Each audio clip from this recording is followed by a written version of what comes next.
Afternoon, we are starting the text Birthday Party, Act 1 particularly. Birthday Party by Harold Pinter is an absurdity text that raises issues of absurdity, a text that also talks a lot about meaninglessness in our everyday affair, that talks a lot about some of the hidden mysteries that lie in our daily conversation. It talks a lot also regarding the subtle psychological equations that play a very vital role that we often ignore, but which are not to be ignored, that can be found in Harold Pinter's The Birthday Party. Now, in Act 1, we are introduced to Pinter, a man in his 60s, Meg, a woman in her 60s, Stanley, a man in his late 30s. With these three characters, particularly the two characters, Pinter and Meg, the husband and the wife with which the Act 1 begins. And gradually, we will be introduced to Lulu, a girl in her 20s, Goldberg, a man in his 50s, and McCann, a man of 30. So we find it very clearly at the beginning of the play that the number of characters are very limited. But what is really important here is the way they communicate, they try to send their messages to the others. Now, Act 1 is the scene of a morning in summer. And we find the husband and the wife in a very cozy atmosphere. They are having their conversations, the morning conversations, in a boarding house operated, run by Meg and Pinter. And they have a guest with them. This one is Stanley. We find Harold Pinter, the playwright, to give a very perfect description of the setting. The living room of a house in a seaside town, a door leading to the hall down left, back door and a small window up left, kitchen hatch, center back, kitchen door upright, table and the chair, center. So the proper setting as it exactly should be. Everything is so minutely described that those who are the directors, those who are the audience, and those who are the readers right at this moment, they have no problem at all to imagine the kind of setting that Pinter would like to present in front of the audience. Pinter enters from the door on the left with a paper and sits at the table. He begins to read. Meg's voice comes through the kitchen hatch. So the focus on particularly on Pinter in the opening scene. Rather, the voice of Meg is coming from a bit distance. Now, it is Meg who starts the first dialogue. Is that you, Pinter? Pause. That pause regarding which we have talked a lot earlier, the Pinteresque pause, a bit silence. You know, it is such a situation for which we deliberately know that the character has to stop for a while. Silence looms large. We are waiting for the response. Is that you, Pinter? Pause. So pause has a special reference in the script. But there is no reply, even after such a big pause, big Pinteresque pause.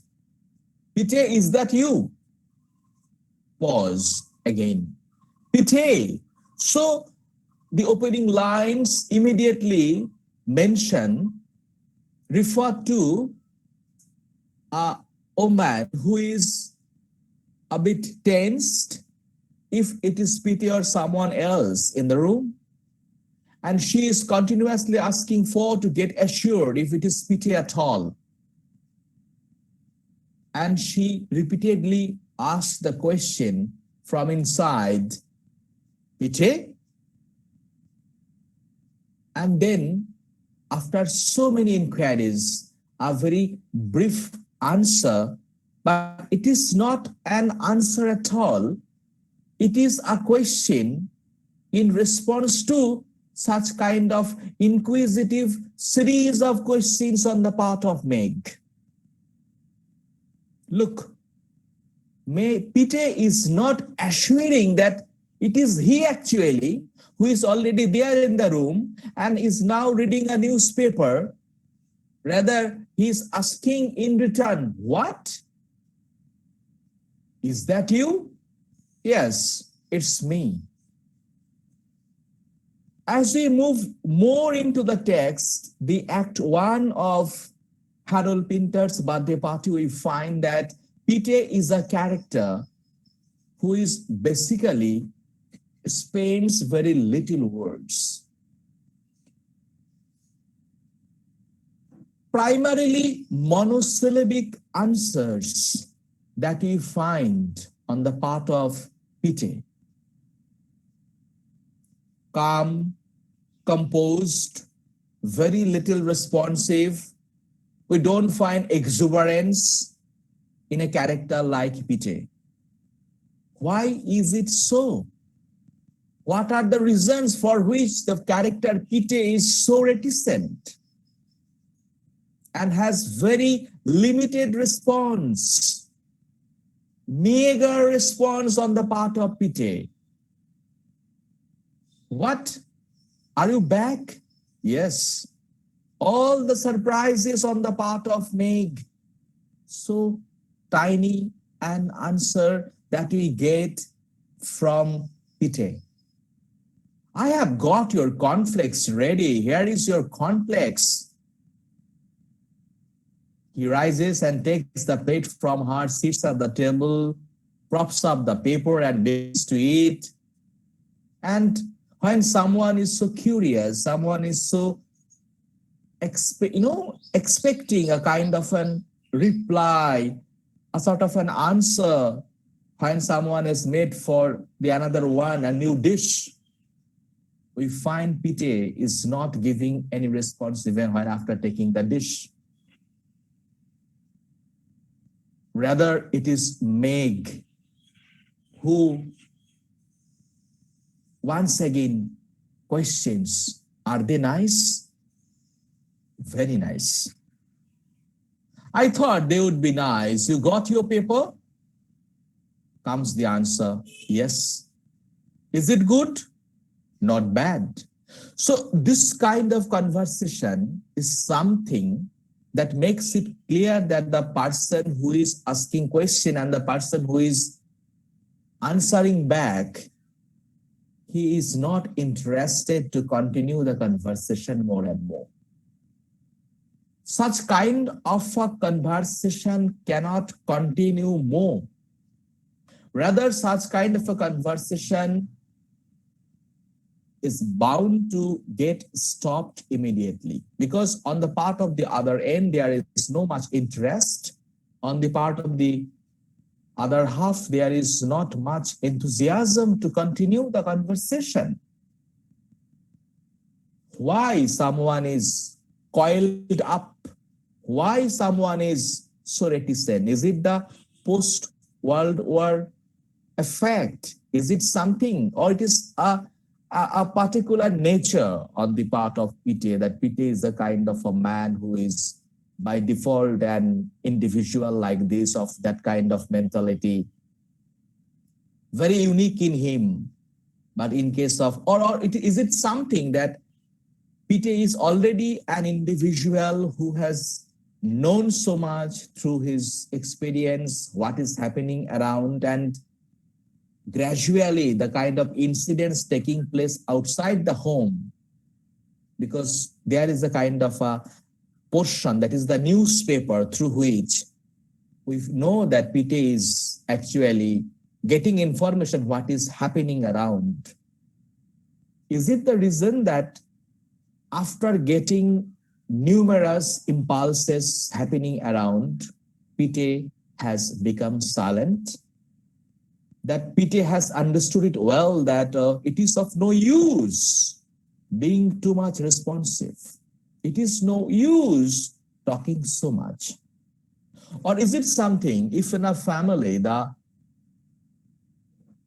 one member talks too much, the other end automatically becomes silent? Is it that very psychology of the family that Pinter would like to place in front of us? If the husband talks too much, the wife becomes less talkative. Or the wife talks too much, the husband becomes less talkative. Was it so?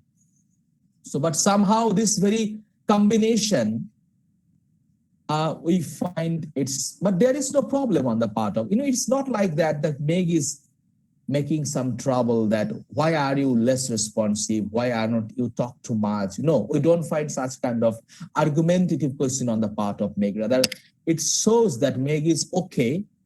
The kind of response she is receiving from Pite, she is very much okay, and there is no problem on her part.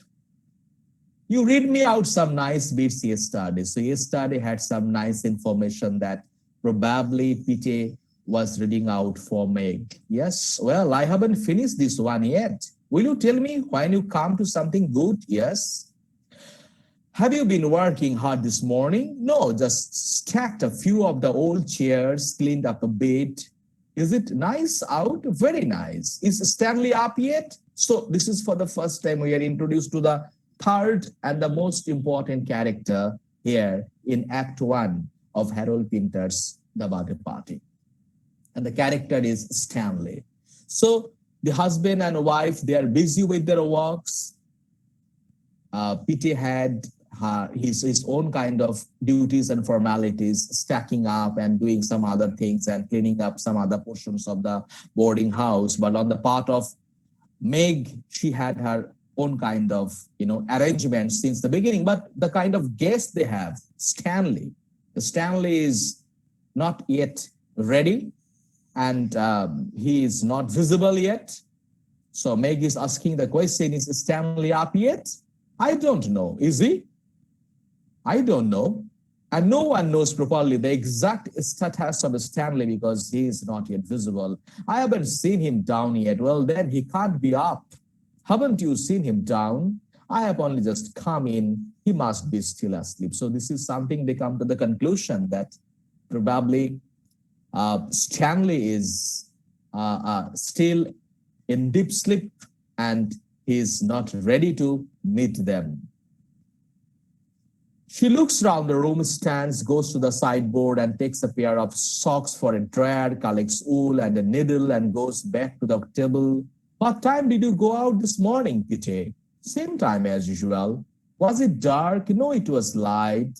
But sometimes you go out in the morning and it's dark. That's the winter. Oh, in winter. So these are the very normal conversations that are usually seen that happen between a husband and a wife. And then Meg is curious what exactly Pite at the time was reading on the newspaper. Oh, someone just had a baby. Oh, they haven't it? Who? Some girl. Who, Pite? Who? I don't think you don't know her. What's her name? Lady Mary Splat. I don't know her. No? What is it? Ah, a girl, not a boy. No. What a shame. I would be so sorry. I would much rather have a little boy. A little girl is all right. I would much rather have a little boy. So it may apparently seem to us that this kind of conversation is not very important and not very significant. But as a reader, I find that this portion is, of course, significant because I was talking a little bit of that psychological exploration that Harold Pinter was trying to say in this particular Act 1. And when this, tidbits, very apparently very insignificant conversation between Meg and Pite, but I find that this sharing of the news that someone got a baby girl And the kind of response we find on the part of Meg, for the first time, we, the reader, we, the audience, become curious that, okay, Meg and Peter have no child, okay? They are issueless. So we become conscious suddenly that, oh, they are couple without any issue. And now this girl and the boy issue is something. So it immediately makes it clear to any sensitive reader and audience that somehow there is a deep sense of emptiness, a hidden sorrow on the part of Meg, that she neither has a girl nor a boy, but she prefers a boy, and probably to suppress the kind of sorrow that she carries with her all the time, she gives such kind of a response. Oh, what a shame. I would be sorry. I would much rather have a little boy. But Peter, as a human being, he has been portrayed in such a balanced way that to him, a boy and a girl are same. But there is always a kind of a decaying emptiness, that a kind of a vacuum in the heart of Meg, that Meg doesn't have an issue, or a long cherished dream to have a baby that she had so long but not yet fulfilled. Is it that reflection that we can find when such a conversation happens between Meg and Peter? Is it so that Meg actually conceptualizes as a substitute of a baby boy in the character in the character Stanley? So it may be something, because the kind of conversation that happens between Stanley Weber and Meg, it actually reminds us immediately that probably this long cherished dream, unfulfilled dream on the part of Meg, she wants to fulfill when she converses with Stanley Weber. So then if we move forward, then we know that it was Peter who for the first time, announces that 2 men came up to me on the beach last night. 2 men? Yeah. They wanted to know if we could put them up for a couple of nights. Put them up here? Yes. How many? 2. What did you say? Well, I said I didn't know. So they said they would come around to find out. Are they coming? Well, they said they would. Had they heard about Peter? They must have done. Yes, they must have done. They must have heard this was a very good boarding house. This house is on the list. It is. I know it is. They might turn up today. Can you do it? Oh, I have got a lovely room they can have. So look, this is how for the first time they came to know that 2 people, 2 strangers. And very soon we'll be informed that these 2 strangers are Goldbach and McCann, who are searching for a boarding house. Who are they? Where are they from? Nowhere it is clear. But they are someone looking for a stay. So this kind of, the essence of anxiety begins in the opening act of Harold Pinter's birthday party. Now Meg, the kind of unfulfilled motherhood that we find. So that is very much clear between these 2 characters, Meg and Peter. And then in a particular section of Act 1, we know that Meg is announcing that she is going to wake up Peter. Wake up, Stanley. And I am going to wake up the boy. There is a new show coming to the palace on the pier. No, the palace in the town. So Stanley could have been in it. It was on the pier, and this is a straight show. What do you mean? No dancing or singing. What do they do then? They just talk. So not only waking up Stanley, they also are talking about that, Stanley is not doing something proper. Stanley is not performing well. Rather, he stays at the boarding house all the time. So what exactly Stanley do? He does. This is not something they are curious to know, and they want actually to push Stanley forward so that Stanley can do something substantial. Okay. By this time, we know that Meg is in front of the room of Stanley Weber, and Stanley, and continuously, Stanley, Meg is asking, so that Stanley can respond her. But we don't find responses. Rather, Meg shouts from the outside, but there is no response. It's a long time that Stanley responds ultimately, and it was Peter. Morning, Stanley. Then Stanley comes up with a very brief response. Good morning. Meg enters with a bowl of cornflakes, which she sets on the table. We find since the beginning till now that Meg is continuously busy with the conversations, with performing her role as a proper housekeeper, as a mother, as a just like a mother. She is actually doing everything so that she can convince the kind of role she has to play as a proper wife. She is actually doing her job exactly, very particularly, very properly. Now, Meg is there. He's coming down at last. Has he? He's come down at last for his breakfast, but he doesn't deserve any, does he, Pete?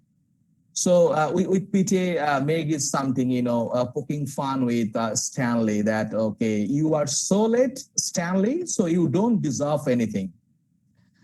I didn't sleep at all. You didn't sleep at all? Did you hear that, Pete? Too tired to eat your breakfast, I suppose. Now you eat up those cornflakes like a good boy. Go on. So audience can immediately detect that hidden motherhood in Meg. The way she treats Stanley here. And just like a very obedient boy, we find Stanley begins to eat.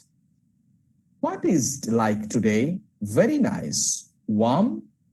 Warm. Well, there is good breeze blowing. Cold? No, I wouldn't say it was cold.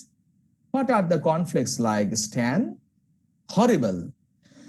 So here at this very stage, I am curious to say a bit about Meg as an individual, because Meg is a character who is full of insecurities. All the time, Meg is curious to know, how is the dish? Whether the person for whom it is prepared, does he like it or not? So this insecurity on the part of Meg is now very much identifiable. And when the very same question is asked to Pete,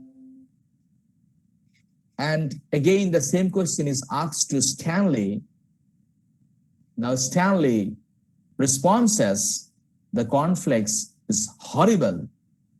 Those flakes, those lovely flakes, you are a liar, a little liar.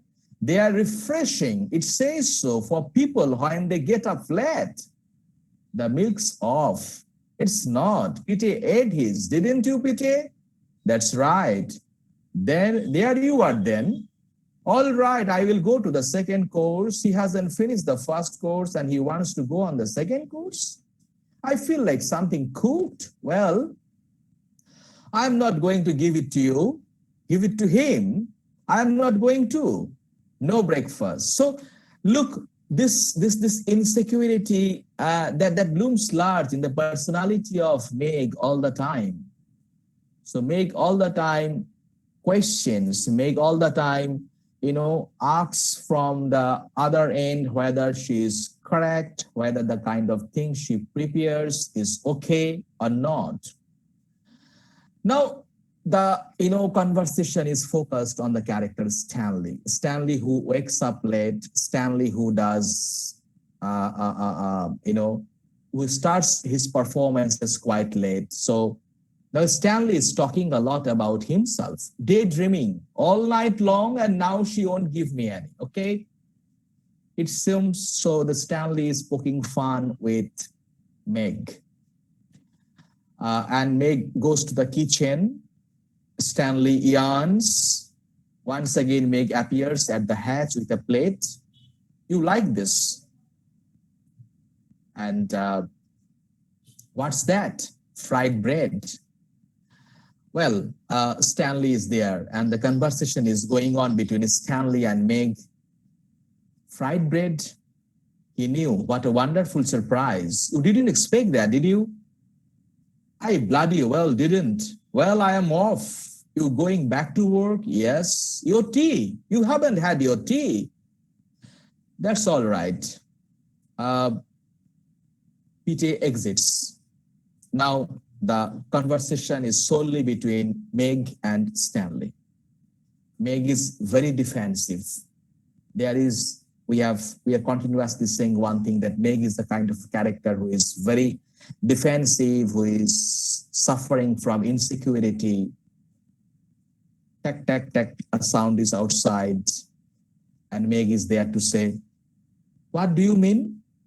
Stanley gives a very subtle comment. You are a bad wife. I am not. Who said I am? Not to make your husband a cup of tea. Terrible. He knows I am not a bad wife. So look, the sense of insecurity in Meg. Once Stanley started poking fun, making fun with Meg responds differently. The moment Stanley said that Meg is a bad wife, Meg is immediately very defensive, that she is not a bad wife at all. He knows I am not a bad wife. Giving him sour milk instead. It wasn't sour, disgraceful. Look, the conversation between Stanley and Meg is that Stanley is continuously attacking Meg. It may be in a very jolly mood. It may be this is the way that they converse daily. But this is something at that very stage we find Meg is in crisis. Meg is the owner, one of the owners of this boarding house. But the way the guest is conversing with Meg, it never shows that it's a very proper kind of conversation that is taking place over there.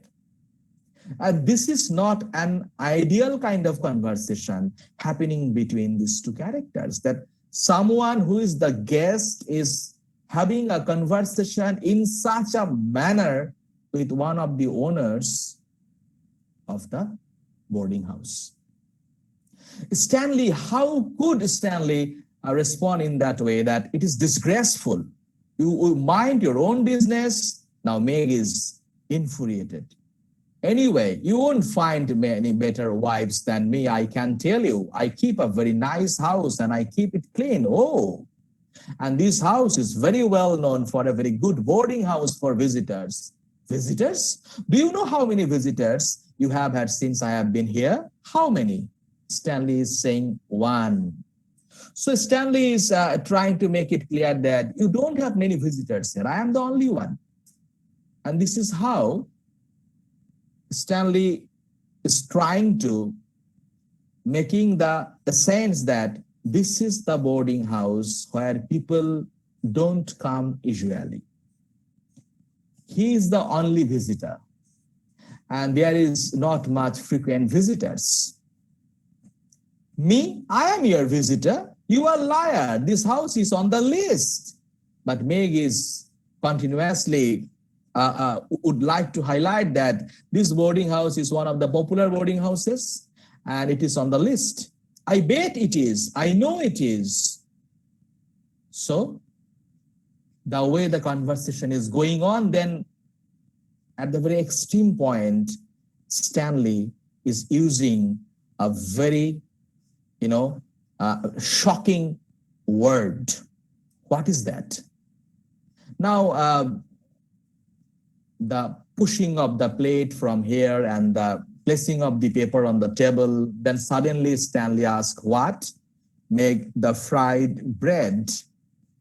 Stanley says, succulent.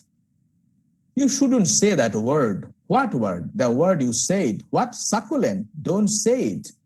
What's the matter with it? You shouldn't say that word to a married woman.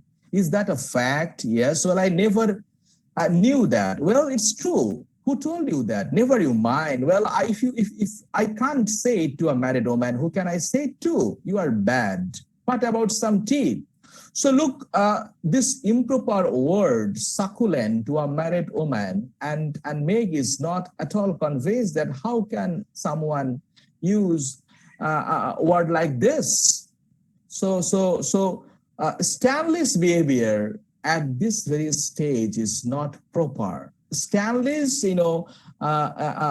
use of words, the way he conversing with Meg is actually something that creates an internal desperate nature. It shows that Stanley is holding some power and authority over Meg, and Meg is actually one of the owners of the boarding house. But this kind of conversation goes on, and then in a particular time we are informed that when in the conversation is going in a very extreme position, and then we find Meg to announce that some two new strangers are coming in very soon. And what? Two gentlemen? Stanley is very excited. Meg is saying, I am expecting visitors. What? You didn't know? Did you? Who are you talking about? And when such kind of a news was placed in front of Stanley, we find that on the part of Stanley, there is a kind of a different sort of response. This Stanley is totally different Stanley than the Stanley who was conversing a few minutes ago. What are you talking about? Two gentlemen asked Peter if they could come and stay for a couple of nights. I am expecting them. I don't believe it. It is true. You are saying it on purpose. Peter told me this morning. What was this? When did he see them? Last night. Who are they? I don't know. Didn't he tell you their names? No. Here. They wanted to come here. Yes, they did. Why? The house is on the list. But who are they? You will see when they come. They won't come. Look, Stanley is now here defensive. Look how the power dynamics play in such a brilliant way. In one end, they behave in a different way. On the other, we find the characters are behaving differently. And the inner insecurity that is very much present in Stanley, it looms large now. That someone who is, two strangers who are, planning to come here, and once they will be there, the importance of Stanley will be in crisis. And Stanley is saying that they would never come here. And we would like to conclude today's discussion saying that what will happen in future in Act 1? That very soon the two strangers will come up. In spite of such kind of very straightforward statement on the part of Stanley that they will never come up, but actually the two strangers come ultimately. And not only that, at the end of Act 1, we know it was announced, and it was actually on the part of Meg that Meg would like to have an arrangement for the birthday party.